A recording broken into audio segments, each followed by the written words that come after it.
A forgotten starship in the wide array of Star Trek Starship designs is the Daedalus-class. However, while forgotten, this design played a big role in the Earth-Romulan War Conflict that we sadly never got to see on our screens in Star Trek Enterprise. The Daedalus-class starship is one of the strangest vessels ever associated with Starfleet, featuring a giant sphere for a saucer and a design that looks completely out of place in Federation history. Apart from the Olympic class, but that's another story. Of course, it's a ship that has fascinated Trekkies for decades. Today, we're diving into the history, lore, and real-world origins of the Daedalus-class starship. Welcome to Trek Central, I'm your host, Captain Jack. Did you know, we absolutely love making these Star Trek videos on various topics and ships, and we hope you enjoy watching them. If you do want to support their development, please join our Patreon via the link below. You'll get exclusive access to videos and events, as well as more Galaxy-class rewards.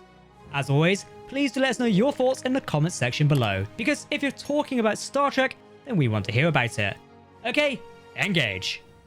Starfleet's Daedalus-class was a unique vessel design due to the primary hull being spherical in shape. This would likely inspire the design of a 24th century Olympic-class vessel. The vessel design was simple, yet effective. The primary spherical hull would be connected to the engineering hull, which is tubular. Two warp nacelles were attached to the neck point between the primary and secondary hull. These nacelles were fitted above and away from the hulls on pylons for safety reasons. The starship was not exactly large by modern Starfleet standards, coming in at 97 meters long, 35 meters wide, and 48 meters high. 6 decks comprised the Daedalus-class, with a bridge being located at the top of the spherical primary hull. The crew complement ranged from 165 to 229, depending on mission parameters. An evacuation limit of 1,550 allowed the Daedalus-class to evacuate other starships, outposts, or planets if required. In terms of weapons, the Daedalus-class was armed with phased cannons and spatial torpedoes. After the significant refit in 2162, and with the formation of the United Federation of Planets, it will be armed with 5 laser cannons and 3 photon torpedo launchers. Defense systems were initially polarized hull plating, the same type used on the NX class of starship. With modern advancements, deflector shields were eventually installed on board. This allowed the Daedalus class to perform much better in combat scenarios. At the time of its introduction, it was unclear what the Daedalus class's top speed actually was. We could presume it was around warp 3 to warp 4, due to the NX-01 Enterprise being the first human starship with the warp 5 engine. With more advancements and refits, the Daedalus class was able to reach warp 7. The vessel was able to reach warp 7 at its maximum speed, but its typical cruising speed was warp 5.7. With modern refits, transporters were also installed along with upgraded impulse engines. Due to the nature of deep space exploration and the limited communications of the 22nd century, the Daedalus class would often have to survive on its own. This also meant it was out of contact with Starfleet for extended periods. The class was fitted with subspace transmitters and transponders. These could signal the vessel's position. However, in the event of trouble, they were sometimes forced to rely on radio waves to transmit messages. This meant it could take as long as 100 years to reach Federation space.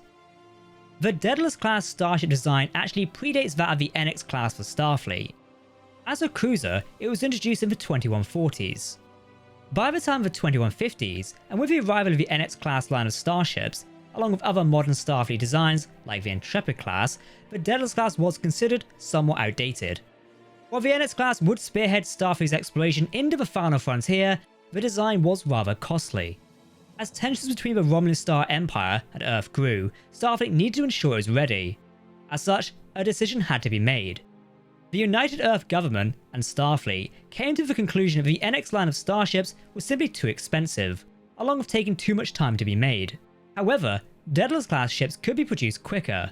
It was stated by shipyard personnel that they could churn out 3 new Daedalus-class hulls in the time it would take to build one fully complete NX-class vessel. With this in mind, the Earth-Romulan War gave the aging Daedalus-class a new lease of life. While initially outdated, Starfleet would use the NX-class technology to upgrade the Daedalus-class, so it was ready to fight. Existing ships were also refitted with the new technology. Wartime pressures on Starfleet essentially emphasized numbers over quality.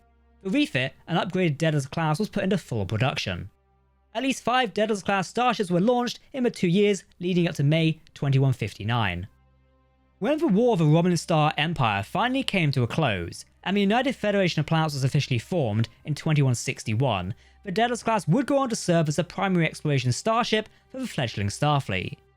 The ships of the class underwent a complete overhaul of their systems around this time. Starfleet would eventually retire the Daedalus-class from service at the end of the 22nd century. One ship, the USS Discovery, would become a walkthrough exhibit at the Starfleet Museum in San Francisco. Even though the design was decommissioned, it was not the end of the line for the Daedalus-class. Three were brought back into service in the mid-23rd century. The USS Lavelle, USS Massaro, and USS Xander were all pulled out of a Federation surplus depot, repaired and refitted by the Starfleet Corps of Engineers. These newly refreshed vessels were used to transport teams of engineers to various assignments, where their skills were needed. Meanwhile, on board Deep Space Nine, there was a model of a Daedalus-class USS Horizon. At one point, the model was in DS9's classroom, before being in Station Commander Benjamin Sisko's office. Interestingly, it does seem the Daedalus-class was still operating in the 24th century. During the year of 2385, at least 2 ships of this class would be docked at Starbase 25. It's unknown if this class was likely still fully operating in Starfleet. Perhaps it could have been relegated to a supply vessel of sorts, especially as the class was noted as being decommissioned in 2196. Perhaps the Starfleet Corps of Engineers just like using these ships. Maybe it's a classic. One Daedalus-class, the USS Essex, did not fare so well out in the final frontier. In 2167, this vessel was under the command of Captain Bryce Schumer and was operating out of Starbase 12. The Essex had a crew of 229 and was visiting a Class M moon. While visiting this moon, the starship was overtaken by non-corporeal criminals from Yuck's Mars star system. It turns out these criminals had been imprisoned on the moon centuries before. In an attempt to escape, they possessed the Essex crew. In a last-ditch effort, the criminals attempted to use the Essex to escape. However, the starship was unable to evade the moon's electromagnetic storms, resulting in its destruction with all hands. As a result of electromagnetic interference, the ship's distress call continued to signal. In the 24th century, the Galaxy-class USS Enterprise D would eventually detect the USS Essex distress signal and move to investigate. Over 200 years had passed since the ship's destruction. The criminals impersonated the crew of the Essex and attempted to take over the Enterprise, but were unsuccessful. Let's be honest, the design of the Daedalus-class is rather cool. Looking back at the history of the Daedalus-class, it was Greg Jean who actually built the Starship model. He was actually asked to design it for a publication that Michael Okuda was working on. The model was based on a design that Matt Jeffries had done for the original Starship Enterprise. During the original design for the USS Enterprise, Jeffries did not want to use a saucer shape because of the potential connection to flying saucers. Jeffries had considered other shapes, including a sphere. Thinking about it, this made sense from a physics point of view. This is because the shape of a sphere would be the best possible pressure vessel for use in a vacuum. With this in mind, Jeffries started playing with the design and seeing what he could come up with. However, in the end, it was decided the design looked too bulky. As such, he flattened out the design and wound up with a saucer shape anyway. Eventually, Michael Okuda found the initial concept design of the Enterprise with a sphere. Okuda thought this design would make an excellent candidate to represent a Daedalus-class vessel in his Star Trek chronology book. Because the ship was not actually needed for an episode, there was no need for complex detailing. The design would later appear as a black and white photograph in the first edition of Star Trek Chronology: The History of the Future, published in 1993. The model would appear in later editions of the publication, and in the Star Trek Encyclopedia, where it was used to depict the USS Essex. Castings of a model built by Greg Jean were later made, and a new model was created. This would go on to be featured in Star Trek episodes. However, it wasn't a fully functional ship, but actually as a display model. This is the one in Sisko's office and Keiko O'Brien's classroom in episodes of Star Trek Deep Space Nine. For the Eagle Moss Star Trek Starships collection, Fabio Passaro would create CG images of the ship for the publication. Because the model was never intended to be on screen, it never featured some of the finer details. As such, Passaro filled these in himself. While the Daedalus-class is mentioned in both Star Trek the Original Series and Star Trek The Next Generation, we don't actually see it on screen. The only version we see is a scale model on Deep Space Nine, which was the USS Horizon NCC-176. Did you know you can actually see a Daedalus-class in an episode of Strange New Worlds? If you know what I'm referencing, well done, and comment it down below. As we end this video, we'd like to say a special thank you to Mark from Earth-Romulan War Star Trek fan production for allowing the use of the Daedalus-class footage, and, of course, to the team over at Ages of the Federation for their fantastic Star Trek mod. Check out links to both of these below. So that's an overview of a Daedalus-class starship. This is effectively from the Star Trek Enterprise era of the Star Trek universe. Would you like to see more of these ships from the Enterprise era? As mentioned, you can support the development of Trek Central's videos. Please join our Patreon via the link below. You'll get exclusive access to videos and events, as well as more Galaxy-class rewards.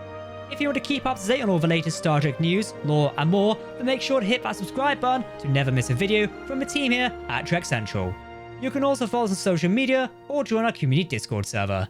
For now, I've been Captain Jack, thanks for watching, and we'll see you next time. Live long and prosper, my friends. Goodbye.